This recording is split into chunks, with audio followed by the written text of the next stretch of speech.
Bonjour, bienvenue dans l'épisode 3 de la saison 2. Aujourd'hui, on bascule dans l'univers muséal. C'est vrai qu'à Nada to Data, on navigue plus souvent du côté du spectacle vivant, mais pas uniquement. J'ai reçu Laetitia Pouy, l'ex-chargée de la data au musée d'Orsay dans la première saison. Et cette fois, on traverse l'Atlantique pour prendre le pouls de la data au Musée national des beaux-arts du Québec. Je reçois Sophie Lemelin, directrice des communications et du marketing, et tu vas voir, sa vision est à la fois très claire, très humaine et profondément ancrée dans la réalité du terrain. On y parle culture de la donnée, gestion du changement et de tous ces petits pas qui finissent par transformer une organisation. Allez, on plonge tout de suite dans la conversation. Bonjour, bonjour Mhm. Sophie Lemelin. Alors, je suis ravie de te recevoir aujourd'hui dans ce nouvel épisode de Nada to Data. Tu es directrice communication marketing au Musée national des beaux-arts du Québec. Je me trompe pas, hein? Non, c'est Et exact. c'est exact. Et nous nous sommes rencontrés autour de nos thématiques communes qui sont le data et aussi la gestion du changement. Alors, évidemment, à la fin de notre première discussion, j'ai voulu faire un épisode. Alors, bienvenue à toi, Sophie. Alors, Merci. oui, je suis vraiment contente. Euh, pour commencer, un peu la question qui tue en marketing et communication. Toi, tu es directrice des communications et du marketing. Mais est-ce que toi, tu te sens plus com ou plus marketing ou un peu des deux? C'est une bonne question. En fait, je dirais que quand je suis arrivée au musée, j'étais davantage marketing, étant donné mon parcours, c'est la trame là, de mon histoire, si on veut dire professionnelle, des mandats principalement en marketing, des rôles de direction en marketing.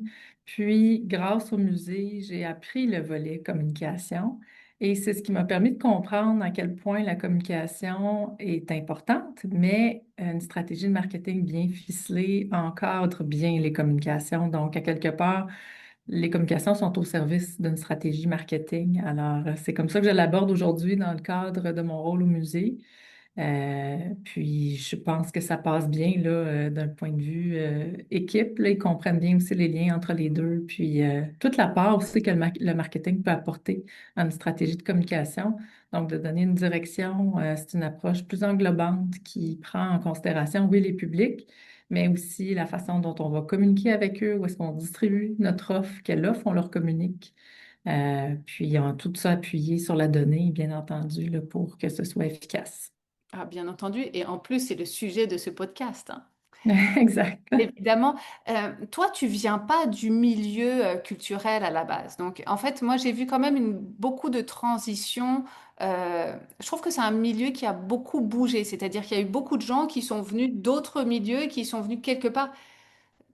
J'aime pas trop ce terme-là parce que mais professionnalisés par de l'expertise en communication et marketing, un milieu qui était principalement culturel. Donc, est-ce que tu veux nous en dire un peu plus sur ton parcours? Oui, en fait, moi, j'ai travaillé j'ai fait différents contrats, autant dans des organisations à but non lucratif, beaucoup en tourisme, une chaire de recherche. J'ai travaillé aussi pour un organisme qui s'appelle Kiroul, là, qui travaille à la démocratisation du voyage auprès des gens à mobilité réduite. J'ai également travaillé dans une agence de communication qui est Cossette. Et j'ai fait une grosse partie de ma carrière chez CA Québec, qui est une organisation de membres. Donc, qui dit membre dit base de données. Donc, c'est une organisation qui est très, très orientée sur la donnée, parce qu'au-delà du remorquage, il y a une multitude de produits et services, ce qui fait que j'ai œuvré dans environ une dizaine d'industries juste en étant pour CA Québec. Puis donc, d'essayer de voir comment la donnée peut aider à rejoindre des clientèles à travers différentes industries. Bien, ça a fait que quand je suis arrivée dans le milieu de la culture, pour moi, de faire ce bascule-là dans un milieu culturel, c'était naturel, mais aussi c'était facile. Je dis pas que ça s'est fait là, dans un long fleuve tranquille, mais ce réflexe-là d'utiliser la donnée dans des contextes variés, c'était quand même une façon de faire que j'avais développée là, au cours des années. Donc, de voir dans le milieu de la culture, de s'adapter à ça, ça a été facilité grâce à ça. Bah, L'autre élément, je dirais qu'il fallait quand même adapter, c'est le vocabulaire. Évidemment, dans le milieu privé, on parle de clients, là, on parle de public, de visiteurs, mais tu sais, au final, on s'adresse tous à des humains, là. Donc, qu'on utilise un vocabulaire ou l'autre, c'est des personnes à qui on s'adresse, qui ont un besoin, puis que ce soit un besoin qui amène de la consommation via payer pour un service ou consommer de la culture, le processus est le même. Mm. c'est intéressant ce que tu dis. En fait, pour toi, la donnée, c'était une évidence. Tu emmenais dans ton bagage cette connaissance des comportements des consommateurs, que ce soit des clients ou des spectateurs, des visiteurs. C'est sûr, moi, j'ai ce biais spectacle vivant. Donc, la première chose que je dis, c'est spectateur. Et donc, pour toi, c'était une évidence de mettre ça en place au musée. Tout Justement, à fait. ça fait un peu du pouce sur ma prochaine question. Justement, quand tu es arrivé au musée, c'était comment côté données? Qu'est-ce que tu as trouvé en arrivant au musée? Mais ça me fait sourire parce que quand j'ai fait mon entrevue pour être embauchée au musée, on a parlé justement de données. Puis on me disait, ah oui, oui, de la donnée, il y en a, il y en a, il y en a. Donc je me disais, ah, ben, c'est une bonne nouvelle. Quand je vais arriver, je vais être heureuse. Puis effectivement, il y avait beaucoup de données. Donc mon premier constat, c'est qu'il y en avait beaucoup, mais elle n'était pas forcément structurée. Puis c'était pas nécessairement plusieurs employés qui l'utilisaient de manière concrète. Donc il y avait quelques employés dans l'organisation, beaucoup de gens de finance, quelques personnes à l'administration qui regardaient la donnée via des rapports qui étaient envoyés, entre autres, par courriel. Quand j'ai ouvert mon premier rapport, je l'ai refermé rapidement parce que c'était pas tout à fait digeste pour quelqu'un qui venait de l'extérieur, qui était habitué à avoir un Power BI mis à jour quotidiennement. Disons que j'ai eu un petit choc. Mais en même temps, je voyais l'ouverture qu'il y avait pour amener la donnée à un autre niveau, malgré le fait qu'il y avait peu de personnes qui savaient encore à quel point ça pouvait être pertinent dans leur quotidien. Donc, je voyais tout le terrain de jeu possible. Je voyais aussi tout le travail là, qui devait être fait, la montagne à franchir, parce que faire un virage centré données, c'est quand même un gros virage pour toute organisation, là, pas juste pour le Musée national des beaux-arts du Québec. C'est un gros virage, mais je vais rebondir. Il y avait déjà un rapport qui existait, qui était envoyé. Donc, il y avait déjà de l'existant que tu pouvais bonifier. Donc, c'est totalement imparfait, mais c'est plus facile de faire bouger la machine quand il y a déjà un petit pas qui est enclenché. Parce que Tout à fait. ouais, quand ça Oui, n'est oui. pas du tout, c'est beaucoup plus compliqué. Euh, alors, suite à ça, donc t'as ce rapport, il y a un peu un choc culturel qui se passe à l'intérieur de toi avec ton passé puis ton nouveau job. Euh, Qu'est-ce que tu as voulu mettre en place en premier? Comment tu as commencé à faire bouger les choses au niveau de la data? Mais ça a pris quelques semaines et mois, je dirais, parce que je voulais prendre le temps d'observer, de m'approprier aussi les pratiques d'un musée.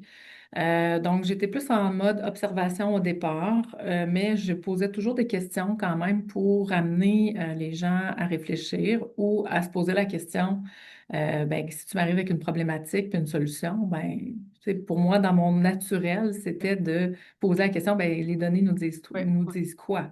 Donc, déjà, dans mon langage, dans ma façon d'approcher les choses, que ce soit au sein du comité de direction ou avec mon équipe, c'était toujours d'orienter la réflexion basée sur de la donnée. Donc, à quelque part, je pense que ça l'a éveillé quand même de la curiosité pour ceux qui ne l'avaient pas déjà, mais la plupart des gens l'avaient déjà. C'était juste de voir à quel point qu'il fallait l'intégrer au quotidien puis dans toutes nos activités.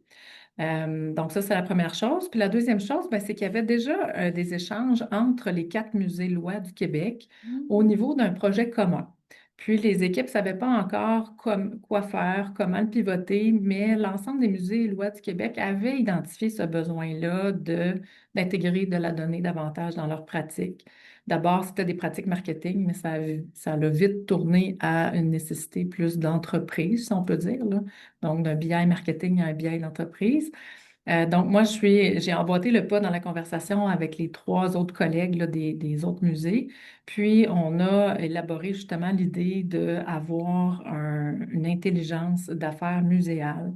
Donc, ça nous a amené à déposer un projet auprès du ministère de la Culture et des Communications, un projet commun de mutualisation des données qui nous permettait d'avoir des fonds pour se Ouais. mettre à niveau.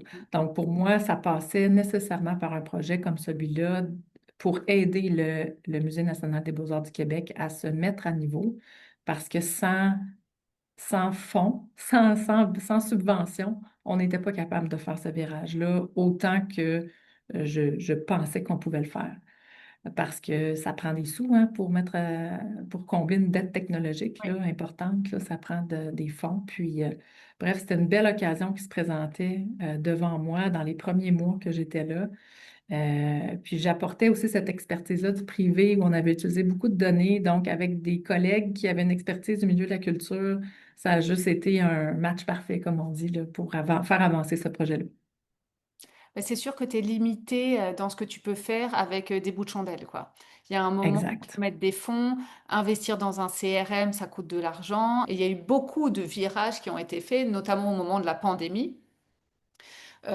C'est un superbe projet, ce projet de mutualisation. Ce que je trouve génial, on vient consolider de la data et de l'intelligence, mais on vient mettre en commun aussi des cerveaux à faire. Ça fait aussi que tu as une montée en compétences collective des gens qui sont autour de la table.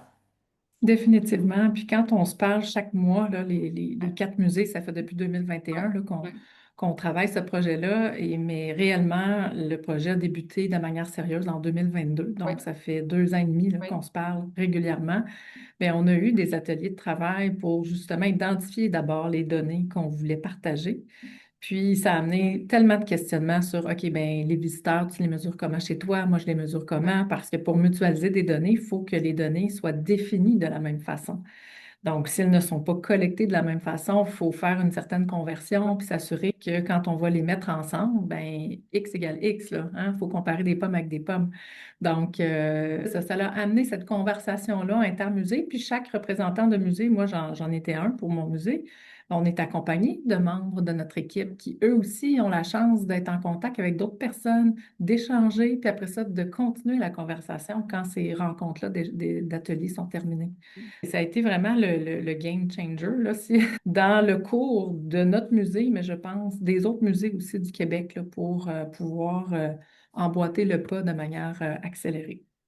Finalement, c'est ce projet de mutualisation qui serait le déclic à tout ce que tu as commencé à mettre en place au musée de ton côté? Oui, je dirais que c'est ce projet-là qui a été le déclic parce que nous avons eu Oui, des fonds importants pour se mettre à niveau. Donc, déjà, si tu as les moyens financiers, ben après, tu peux aussi embaucher des ressources qui ont des oui, compétences beaucoup plus marketing. Moi, quand je suis arrivée, j'avais une super belle équipe dont les compétences étaient beaucoup plus en communication. Donc, évidemment, avec mon regard marketing, je me suis dit, bon, c'est avec le mandat qu'on me confie, il y a quand même un virage à effectuer. Donc, dans l'équipe, j'ai eu la chance d'embaucher deux ressources là, qui ont un profil beaucoup plus marketing. Puis, au départ du projet, j'ai embauché un analyste en intelligence d'affaires, qui était une première là, pour un musée du Québec, grâce à cette subvention-là. Puis, avec cet analyste-là, oui, on voulait faire des travaux pour le projet de mutualisation des données. Mais en parallèle, le fait d'avoir quelqu'un, ça nous a permis aussi de développer des tableaux de bord mm, pour justement les ressources à l'interne, que ce soit le comité de direction, des directeurs qui gèrent d'autres secteurs. Puis ces tableaux de bord-là qu'on avait mensuellement, certains au quotidien et d'autres hebdomadairement, nous ont permis de démontrer à quel point une donnée, ça peut être digeste, mm. agréable à regarder et à analyser puis à comprendre, mais aussi à utiliser. C'était aussi de faire une preuve de concept Ouais. à l'interne pour montrer qu'un tableau de bord là, avec des indicateurs de performance, là, on peut utiliser ça dans toutes nos rencontres pour justement engager la conversation autour de nos résultats, mais surtout de trouver des solutions quand on voit que nos résultats sont pas au rendez-vous. Donc, ça, c'est En fait, c'est une base de travail, c'est pas une finalité. exactement. Exactement. Puis pour pas faire peur, parce que ben, évidemment, c'est un gros changement, la donnée dans les musées, c'est un milieu quand même plus traditionnel. Mais pour pas faire peur, souvent ce que je disais, ben la donnée, si tu n'as pas le goût de l'écouter, tu as toujours le droit de décider autre chose. Oui, Tu sais, dans le sens que si on voit que les données font que telle expo est beaucoup trop nichée, alors qu'on a des objectifs d'achalandage, ben si tu penses que pour ta mission, c'est bon, tu as le droit de décider ça. Mais tu le sais en toute connaissance de cause que ça ne sera pas une exposition qui va générer un grand achalandage. Donc, tu ne seras pas déçu. Tu sais, en oui. même temps, ça te permet de gérer tes attentes. Et donc, ce que j'ai trouvé intéressant, c'est oui, la data, mais la data dans un contexte économique, et puis il y a plein de facteurs, et la data, c'est un outil supplémentaire pour prendre une décision parmi tout un contexte. Donc, aujourd'hui, tu vois, je trouve que ce que tu dis, c'est super pertinent. Tu as le droit de prendre une décision contre, mais tu auras vu les chiffres, et tu peux aussi te dire, bah, les chiffres, c'est indicateur. On parle aussi de data informed, plus informé par la donnée plus que data-driven. Donc, en bout de ligne, c'est quand même le décisionnaire. Bah, on parle de décision, c'est la personne qui prend la décision, c'est pas la data qui prend la décision. Donc, Exact. ce que tu dis, c'est de dire, bah voilà, ta connaissance, petit à petit, tu vas te dire, ah, bah tiens, si j'avais pris cette décision plus alignée avec ce que la donnée me disait, qu'est-ce que ça aurait fait, tu vois? Mhm. Puis peut-être que ça n'aurait pas été une mauvaise décision, mais à quelque part, c'est que ça t'enlève beaucoup d'angles morts, Oui, la donnée. Puis moi, c'est ce que j'aime, c'est de dire, ben, j'ai l'impression de prendre une décision en toute connaissance de oui, cause. Puis parfois, ben, c'est ça, il faut écouter oui, sa petite voix oui. intérieure. Parce que ça reste qu'il y a une connaissance de domaine qui reste, puis des pifs expérimentés, ça peut être très bon, là. Ça permet aussi de dire que tu vas prendre des risques, mais tu prends des risques contrôlés. Tu sais que tous les indicateurs sont pas ouverts. Tu sais qu'il y a un risque. Comment on fait pour minimiser le risque de ce qu'on va faire? Je suis pour la démocratisation et l'utilisation parce que, tu sais, on en parlait, c'est que tu as beau avoir un tableau de bord, si derrière t'en fais rien, ça sert à rien. Donc, Ça sert à rien. et du coup, en fait, parce que donc ils avaient ces tableaux de bord qui existaient, qui étaient un peu indigestes. Et comment tu as fait justement pour que les équipes en général et l'entièreté du musée euh, améliorent leur culture des données? Quand je dis améliore la culture de données, c'est bien d'avoir des tableaux de bord, mais de passer à l'action sur les tableaux de bord, c'est quand même mieux encore. Comment est-ce que Oui, ça s'est oui, passé chez tout à vous? fait. Oui, ben, en fait, il y a eu une succession d'occasions qui se sont présentées. Je parlais tout à l'heure de l'occasion de faire une demande de subvention Oui, avec les autres musées. Le Musée national des beaux-arts du Québec, ben, pendant la pandémie, n'a pas eu le choix de basculer en mode entièrement numérique oui, pour la vente de oui, billets. Donc, ça a été une situation qui a créé justement le fait que tout le monde, tous les visiteurs achetaient leurs billets en ligne. Puis là, oh, tout d'un coup, on avait beaucoup de données. Puis oui, l'équipe de communication et de marketing adorait ça, mais les autres équipes aussi aimaient beaucoup ça.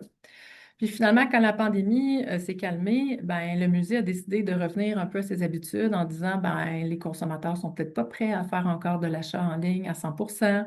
Dans leur tête, ben, les musées, tu peux acheter ton billet in situ. Donc là, tout d'un coup, ben, on est revenu un peu en arrière avec l'absence quasi totale de données. Il y avait donc cette occasion-là, c'en est une. L'autre occasion qui est en parallèle, c'était le fait de réfléchir à notre nouveau plan stratégique. Donc, de participer à cette réflexion-là avec mes collègues directeurs, ça a été une super belle occasion aussi que j'ai saisie dans le sens que on a discuté de données, on a été très bien accompagnés aussi par une firme externe qui nous a amenés à discuter de données, mais moi j'ai amené aussi ça sur la table, donc ça a généré des discussions, ça a généré des recherches. On discutait justement de ben, combien de visiteurs on veut en 2028. Notre CA nous disait 1 million de visiteurs. Puis on s'est dit, ben, dans notre contexte, 1 million, peut-être que ce n'est pas réaliste. Puis je me souviens d'avoir suggéré, ben, peut-être qu'on devrait faire une étude de marché, une étude de clientèle pour voir, on se compare à des musées dans le monde en vertu de la population, du nombre de touristes, c'est quoi notre marché potentiel.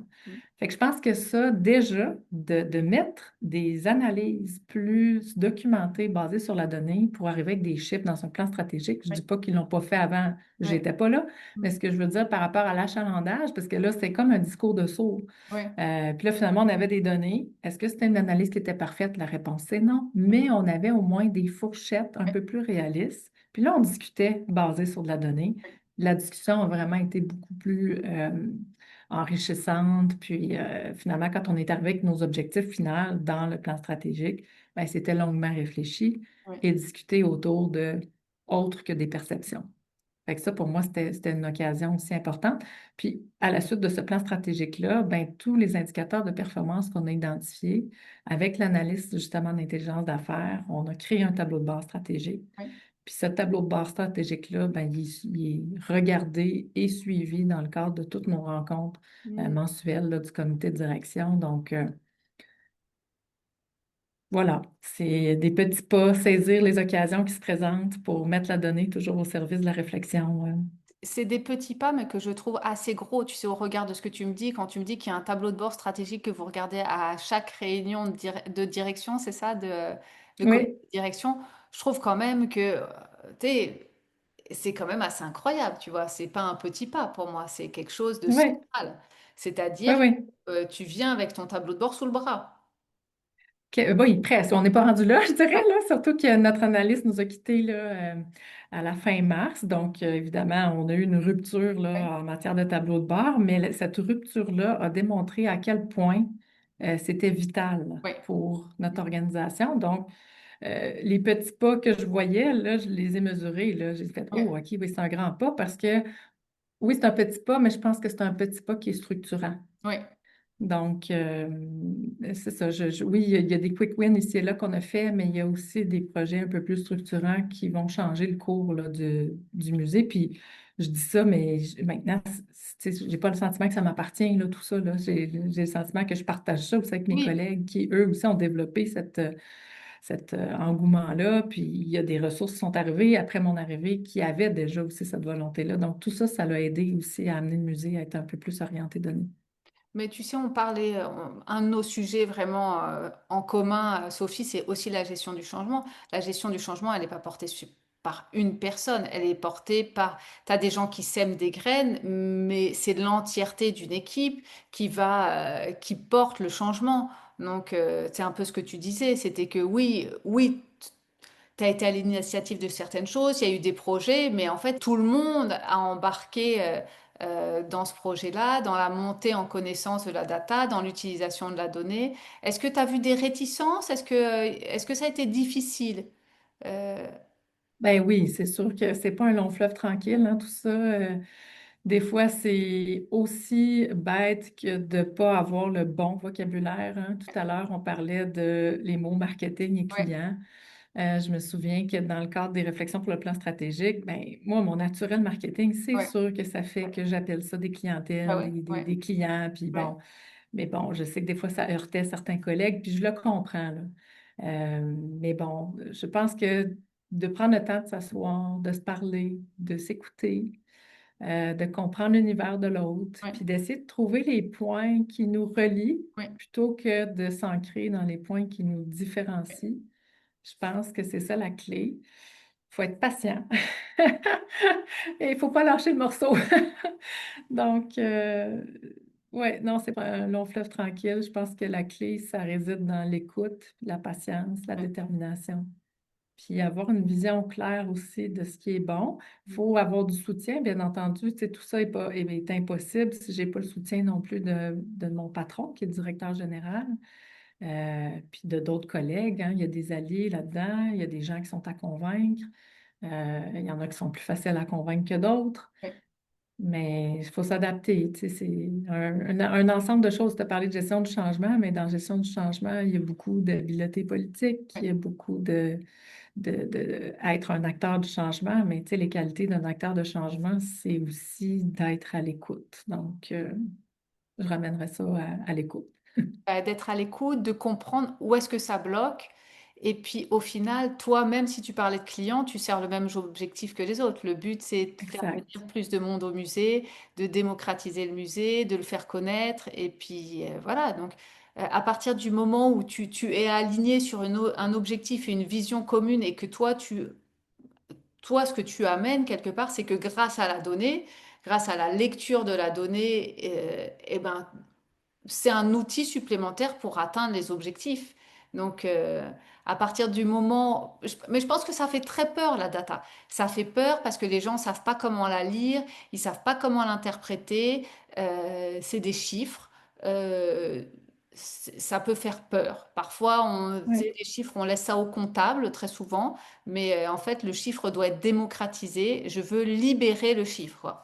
C'est c'est vraiment pas évident. Tu vois, il y a des gens qui me disent, ah, mais je suis pas du tout chiffre. Mais en fait, je pense pas qu'on ait vraiment besoin d'être chiffre pour comprendre la donnée. Donc, c'est de distinguer, en fait, c'est pas parce que tu sais pas faire des grands calculs que tu n'es pas capable de comprendre une fourchette, de comparer par rapport à un objectif, de comparer par rapport à l'année dernière. Je pense c'est juste des réflexes, c'est développer des réflexes, développer des habiletés. Et c'est ça qui fait peur parce qu'en fait, il y a de la montée en compétences, des ressources que les gens n'ont pas. Et je pense que ça parle de ça, en fait, les réticences, beaucoup. oui, tout à fait. Puis, comme tu dis, on n'a pas besoin d'être chiffre pour aimer la donnée parce qu'un BI qui est efficace, c'est un BI qui raconte une histoire. Ouais, Donc, cette donnée-là, tu n'as pas besoin, toi, si tu n'es pas chiffre, de l'analyser et de ouais, l'interpréter. Il ouais, faut que ça arrive et que ce soit ouais. tout cuit dans le bec. Moi, Oui, c'était tout le tout à temps fait. ça que je disais. Puis quand on a développé les tableaux de bord, les premières ébauches, je les regardais puis je me disais, ouf, non, ça, c'est indigeste, je Ouais, comprends pas. ouais, Si, puis souvent, je prenais l'exemple de mon patron, je disais, Jean-Luc, c'est pas un gars nécessairement de base de données parce que ouais. son parcours est en médiation. Puis ce que je disais à l'analyste en intelligence d'affaires, je dis, si Jean-Luc ne comprend pas ton tableau de bord au premier regard, on passe à côté Ouais. de l'objectif. Donc, ça nous a aidé justement à se Ouais. pousser, puis à aller Mhm. plus loin, puis Bah, à bien sûr. travailler justement les graphiques pour qu'ils soient le plus digestes possible. Ce que je trouve intéressant dans ce que tu dis, c'est que tu parles beaucoup d'accessibilité à la donnée. Moi, j'aime beaucoup dire que vulgariser au maximum, identifier les KPI juste qui vont être utiles à la décision, d'en mettre le minimum possible pour qu'on puisse tout de suite voir ce qui est important. Il y a, c'est pas parce que tu mets beaucoup de KPI et beaucoup de graphiques que c'est plus pertinent que si tu en mets trois. Cette simplicité, elle est très difficile parce qu'en fait, il faut faire le tri et il faut être très lié aux objectifs marketing. Exact. Exact. Puis c'est qu'on peut les travailler par couche aussi, Ouais, hein. Un système de tableau de bord bien bâti oui, te permet de creuser la donnée, oui, c'est-à-dire que tu as une couche plus stratégique, oui, puis un indicateur plus stratégique, comme par exemple des données oui, d'achalandage, ben, tu peux forer cette donnée-là, oui, puis aller voir de quoi se compose l'achalandage, puis voir justement des indicateurs, des sous-indicateurs beaucoup plus détaillés qui te permettent de comprendre le comportement général de cette donnée-là. Donc, c'est un peu dans cette optique-là qu'on l'avait réfléchi, c'est-à-dire que le tableau de bord stratégique a 7 à 10 indicateurs maximum qui couvrent l'ensemble des départements, si on veut dire, du musée. Mais chacun de ces indicateurs-là qu'on choisit ensemble ben, peut être creusé oui. et bonifié et expliqué par des Oui. sous-indicateurs qui nous permettent justement de mieux comprendre ce qui se passe, puis enfin de raconter l'histoire là, de cet indicateur-là. Oui, puis c'est ça. Et puis tous les indicateurs s'adressent pas aux mêmes personnes. Tu vois, Exact. donc pas les mêmes personnes, pas avec les mêmes décisions à prendre. Et je trouve ça hyper intéressant parce qu'il faut que les auditeurs y retiennent. Ton tableau stratégique, c'est 7 à 10 indicateurs. Il n'y en a pas 50. Non. Et donc, si tu arrives à en trouver 7, en fait, très souvent, et c'est ça, c'est d'en trouver 7 qui soient pertinents. Et je trouve que ce chiffre est hyper intéressant parce que très souvent, on pense le contraire, tu vois. Exact. Mais en fait, les 7, c'est ce qu'on regarde en comité de direction. Après, ben, si moi je suis responsable de 3 de ces Ouais, indicateurs-là, ouais, ben, c'est sûr que pour comprendre les ouais, 3 indicateurs, avec mon équipe ouais, marketing, ouais, on a plein d'autres indicateurs qui viennent compléter ça. Mais ces indicateurs-là ne sont pas pertinents pour mes collègues des expositions et de la médiation. Ce qu'ils vont être intéressés d'entendre, c'est l'histoire bien de sûr. l'indicateur qu'on regarde, qu'on a décidé ensemble. Donc, si moi je suis en mesure de m'appuyer sur autre chose, ben là, je suis capable de leur expliquer qu'est-ce qui se passe, puis qu'est-ce qu'on va faire pour arriver à nos fins et à redresser la situation s'il y a lieu ou ça va bien, pourquoi. Donc, Bah, en fait, c'est le fait de creuser qui te permet de pouvoir l'expliquer. exact. Oui, Ce que je trouve intéressant, c'est qu'on puisse démocratiser ça et de partager le fait qu'il n'y a pas besoin que ce soit compliqué, que ce soit beaucoup au début et même jamais en fait. On a parlé d'indicateurs, mais je veux rebasculer un petit peu dans l'opérationnel, un peu rebasculer en fait justement de lier les actions au KPI et j'aimerais que tu partages avec moi des petites victoires. Est-ce que tu as des petites victoires à nous partager? Oui, à l'été 2023, on avait une exposition qui était de grande envergure, une exposition internationale qui présentait Alexander McQueen. Donc, l'art rencontre la mode avec des œuvres de notre collection et évidemment les vêtements de Alexander McQueen qui étaient dignes là, d'être présentés dans un musée. C'était magnifique comme exposition et le défi était évidemment de générer l'achalandage auquel on s'attendait. Donc, comme on avait déjà établi plusieurs tableaux de bord, on était prêt au niveau de l'équipe marketing à être un peu plus proactif, donc à amener ça dans un niveau de suivi de données un petit peu plus élevé. Et avec les tableaux de bord hebdomadaires qu'on avait, notamment l'achalandage, l'achat de billets, la proportion en ligne, etc., on avait plusieurs autres indicateurs qu'on suivait. On s'est mis en place une rencontre hebdomadaire qu'on a appelée Scrum Résultat. Ouais.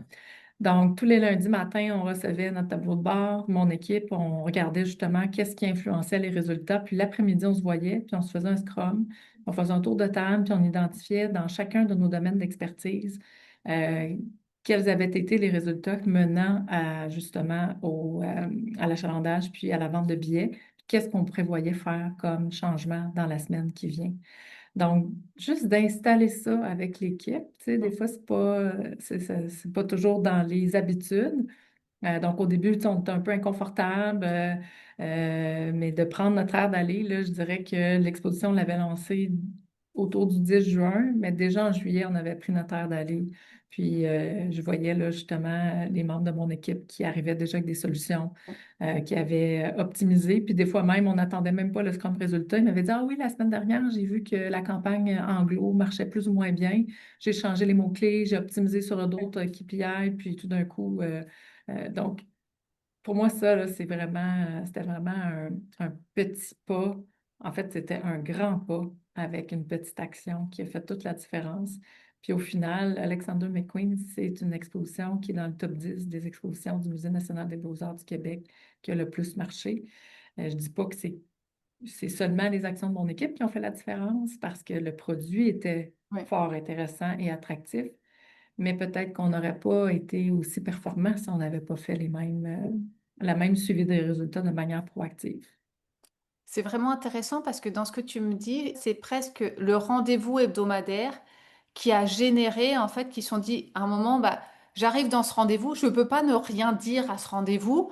Quelque part, il faut que je fasse quelque chose ou il faut que je dise quelque chose. Et en fait, plutôt que le rendez-vous a créé le moment d'analyse quelque part. En fait, vous avez Exact. acté un moment d'analyse commun où tu as ancré une nouvelle habitude et ça prend du temps, hein. Quoi qu'on fasse, ancrer une nouvelle habitude, ça prend vraiment beaucoup de temps. Donc, je trouve ça hyper malin. Et puis, est-ce que, j'imagine qu'au début, comme tu disais, c'était un peu plus difficile et après, les gens anticipaient et ils arrivaient même à revenir avec des solutions qu'ils avaient déjà mis en place. Donc ça, c'est vraiment une grande victoire, quoi. Exact. Oui, oui. Mais en fait, c'est ce que je souhaitais, que les gens suivent le résultat sur une base quotidienne sans qu'on ait besoin de le demander.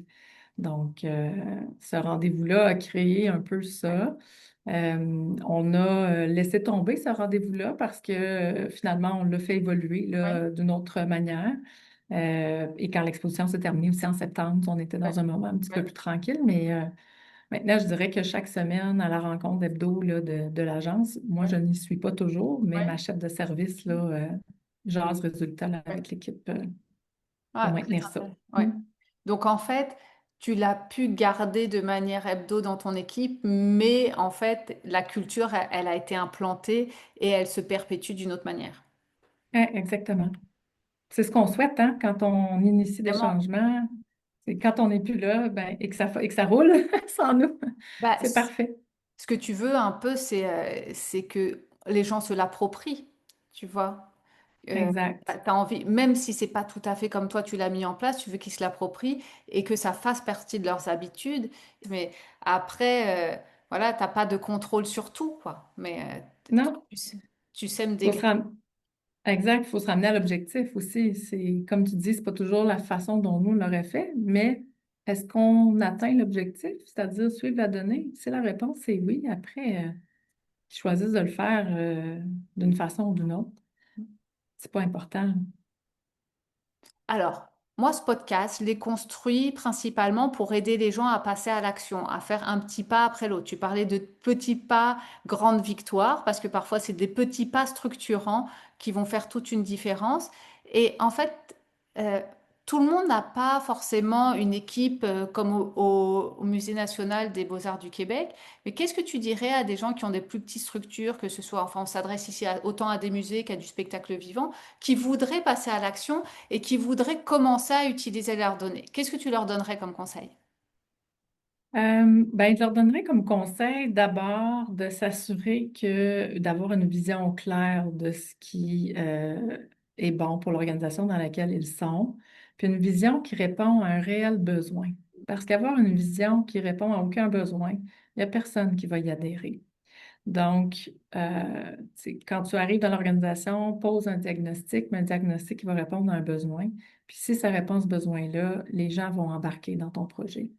Puis après, ben, cette vision-là, il faut essayer de la décliner, je pense, à deux volets. Mm. Il y a le volet de ce qu'on appelle souvent des quick wins, Oui, qui vont permettre aux gens de voir concrètement ce que tu veux dire, parce que des fois, tu vas oui, avoir l'impression que tu parles chinois.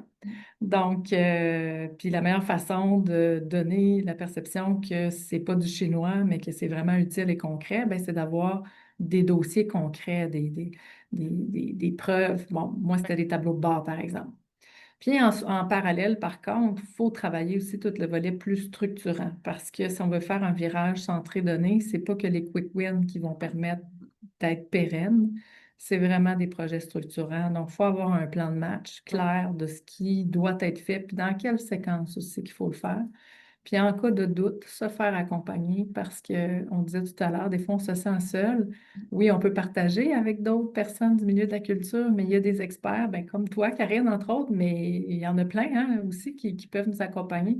Puis de dire que là où moi, j'ai pas l'expertise, c'est d'avoir cette humilité-là, puis de se faire accompagner là où c'est important de le faire parce que quand on ne connaît pas nécessairement le comment, mais qu'on a une vision claire de ce qu'on veut, il y a plein de gens qui peuvent nous aider pour le comment. bah, bien sûr, bien sûr. Et puis, c'est des très bons conseils et c'est surtout de se faire accompagner. Et je, je veux dire, moi parmi tant d'autres, mais c'est de faire on peut faire des petits pas avec différentes personnes à différents moments. Hein, c'est pas parce qu'on est embarqué avec quelqu'un qu'on peut pas changer, qu'on peut pas embarquer plusieurs personnes. Je rebondis beaucoup sur l'épisode de Jean-François Hermel, qui était le premier épisode, qui a dit qu'ils étaient énormément montés en compétences avec des consultants externes. Donc en fait, le consultant externe va aider à l'implantation, mais il aide aussi à la montée en compétences en interne. Donc je Tout trouve à fait. que c'est primordial. Ce qu'il avait dit, c'est de les intégrer à l'équipe pour que justement ils fassent partie intégrante de l'équipe et qu'ils comprennent plus la réalité du terrain, parce que souvent, ce qui se passe, c'est que le consultant est déconnecté de la réalité du terrain. Après, ça Exact. donc, mais c'était des très très bons points. Et la vision est indispensable pour pouvoir aller dans la bonne direction. Sinon, en fait, on fait des petits pas dans tous les sens et on n'arrive pas à atteindre nos objectifs. Et c'est surtout que, tu en parlais un peu plus tôt, c'est des coûts énormes quand même, en général. Exact. Mais c'est des coûts énormes, mais aussi c'est beaucoup de temps. Ouais, Changer un système ouais, technologique, tu le ouais. sais, hein, changer un CRM, tu ne veux pas te tromper parce que Non, tu ne feras pas ça chaque année. non. Parce que oui, ça coûte cher, puis quand tu Oui, as le budget, tu veux que ce soit un succès, oui, mais c'est beaucoup de temps. Donc, c'est pour ça que je pense que de se faire accompagner au bon moment par les bonnes personnes, ça peut être une sage décision, mais aussi de faire les choses dans un ordre. Il ne faut pas être rigide, il faut rester flexible, c'est sûr, mais il y a un ordre dans lequel il faut faire les choses, surtout en matière de données. ah, Donc, surtout. changer un système sans avoir réfléchi à tes règles d'affaires, sans avoir réfléchi à comment tu vas structurer ta donnée, ben, tu vas dire, ah, le système, il est magique, il va tout changer. Mais non. Dans 6 mois, tu vas te dire, ah, comment ça, le système, il ne répond pas à mes besoins? Oui, Ben, parce qu'en amont, il fallait que tu réfléchisses à tes règles d'affaires, que tu réfléchisses à ta donnée, comment tu la structures, quelle métadonnée tu viens coller à ces données-là. Donc, si tu n'as pas fait cette étape-là, tu vas te retrouver 6 mois avec un système qui est aussi euh, mal monté que celui que tu as actuellement.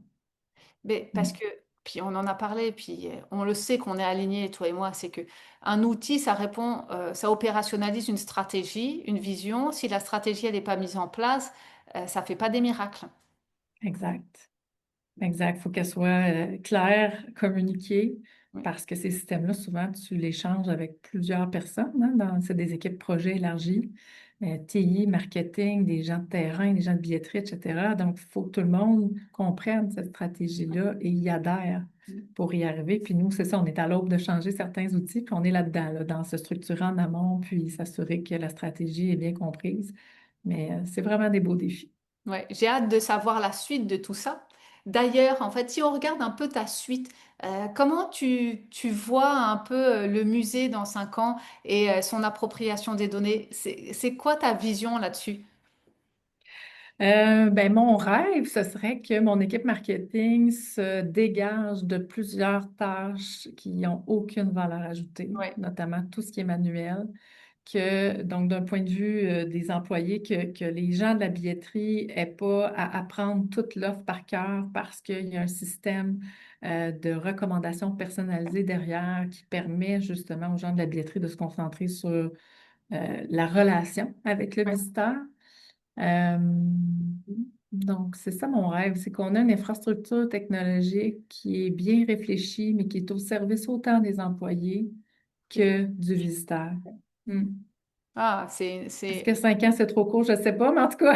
Non, mais écoute, faut bien commencer. Tu sais, déjà, ta vision, elle est là. Et si ta vision, elle est là, bah, tu mettras une petite pierre par une petite pierre. Et puis, on se reparle. Bah, on se reparlera certainement avant 5 ans, mais on pourra faire un état des lieux dans 5 ans où est-ce que tu en es. Mais écoute, moi, je pense que tout est faisable. En fait, tu sais, sky is the limit. Et puis, tu sais, si tu faut viser la lune pour atteindre les étoiles ou l'inverse, je veux dire, si tu vois pas grand, où est-ce qu'on va, quoi? Exact. On tourne en rond. Oui, on tourne en rond. Bah, écoute, Sophie, un grand, grand merci pour ce partage sur ce que tu as mis en place déjà avec tes équipes au musée, avec beaucoup d'humilité et de gentillesse. Évidemment, tu vois, sur nos sujets communs qui sont la data et la gestion du changement, on pourrait en parler environ 4 ou 5 heures, mais évidemment, il faut que je m'arrête là. Et puis, est-ce que tu as un dernier mot pour les auditeurs? Oui, en fait, je leur dirais de garder la foi à travers tout ça. Il y a des moments de difficulté, mais il faut surtout s'accrocher sur les petites victoires. Je pense que Ouais. c'est ce qui fait qu'on garde la détermination, Mm. la foi selon notre allégeance. Ouais. Bah, écoute, merci encore et puis merci à tous de nous avoir écoutés et à très bientôt dans Nada to Data. Merci, Karine. Merci. Salut, c'est Nata to Data, le podcast de Karine Ramani. Si tu aimes, pense à t'abonner, à laisser un petit commentaire sympa et à le partager à un ami, un collègue. Peu importe tant que ça circule. À bientôt!